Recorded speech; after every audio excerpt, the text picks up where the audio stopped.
Bakit mahalaga na matanggap ng Office of the Secretary General ng House of Representatives ang impeachment complaint? At bakit nagkaroon ng isang madrama at kakaibang sarswela na naganap dito sa House of Representatives kahapon sa pagpafile ng mga panibagong impeachment complaint? Ito po muli si Attorney Michael Perario. Pag-usapan po natin yan.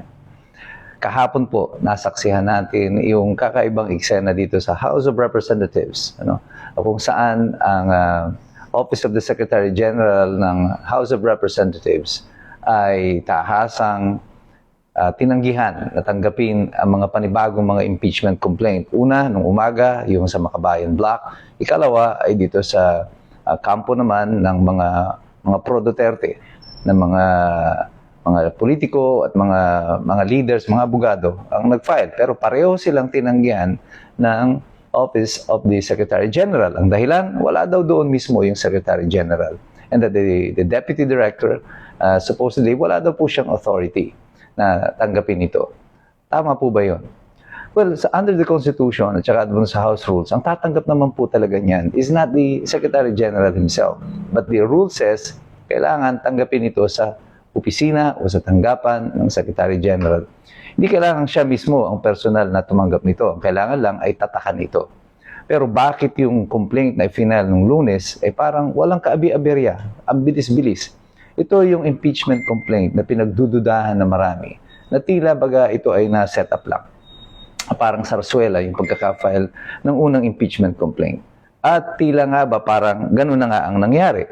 Kasi doon sa unang impeachment complaint, parang walang ka-issue-issue. Ang bilis-bilis nilang inaprubahan yung impeachment complaint.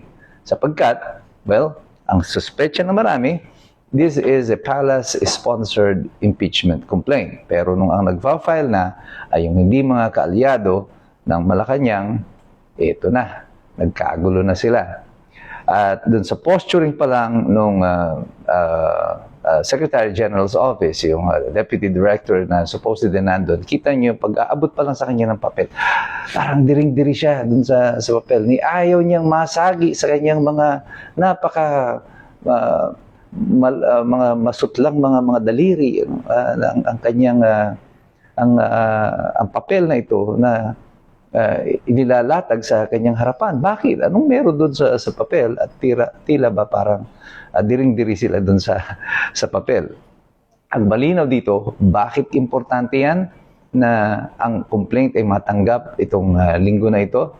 At bakit ito nire-refuse ng House of Representatives? May technicality po kasi dyan. Dahil under po doon sa panibagong guidelines na inilabas po ng Korte Suprema ukol sa impeachment. Dahil nga po, minsan ka lang dapat ma-impeach sa isang taon, ang under the rules na nilabas ng Korte Suprema doon po sa challenge ni Sara Duterte sa impeachment na i-final sa kanya ng House of Representatives. Kahit po marami yung complaint na i-final, ang mahalaga po dyan ay that it will be submitted or transmitted or endorsed to the Office of the Speaker on the same day. Pagkatapos po nun kasi, yan po ay ibababa na doon sa plenaryo. Kahit na po 10, 100 yung complaint na yan, basta sabay-sabay silang ma-endorso doon po sa Office of the Speaker of the House, that means yan po will be treated only as one complaint. At ito ang dahilan kung bakit sa tingin ko ay pinipigilan itong pagtanggap nitong panibagong mga impeachment complaint.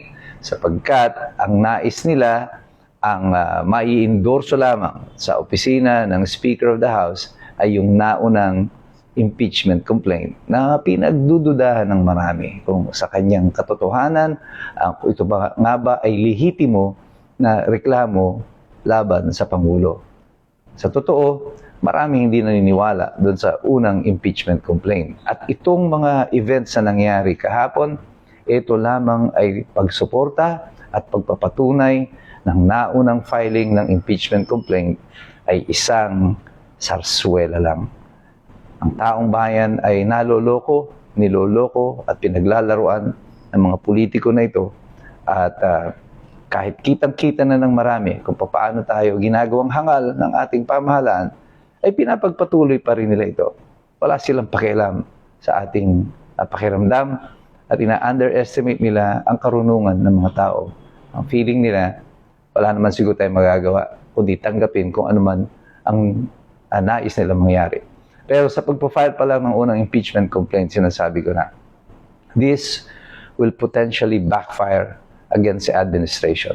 Itong panloloko nila sa proseso, yung pambababoy nila sa mga regulasyon ng batas na tinadhana upang protektahan ng mga institusyon ng pamahalaan, ay ginagawa nilang katawa-tawa. Meron pong balik ito sa kanila. At sabi ko nga sa inyo, malapit na ang anibersaryo ng EDSA 1. At ito ay magiging bahagi ng mga konsiderasyon ng mga mamamayan sa kasalukuyan kung ano ang hakbang na gagawin nila. Sa katotohanan, hindi po ko umaasa na ang mga politiko ang gagawa ng paraan para magkaroon ng pagbabago dito sa ating lipunan. Ang susi po, ang kasagutan ay wala sa mga ito. Wala sa mga politiko. Wala doon sa mga leader. Nasa iyo. Ikaw. Ang ordinaryong Pilipino, si Juan de la Cruz, ang mga iskombro. Tayo ang magdidikta ng kung ano ang magiging katapusan ng sarswelang ito ng ating bayan. Pero alam na natin, lahat ng ating ginagawa sapagkat tayo ay sumasali, we are engaging in this discourse, at tayo ay nagsisipag-aral kasi alam natin, mahirap makialam ang taong walang alam. God bless you. God bless us all. Mabuhay ang Republika ng Pilipinas.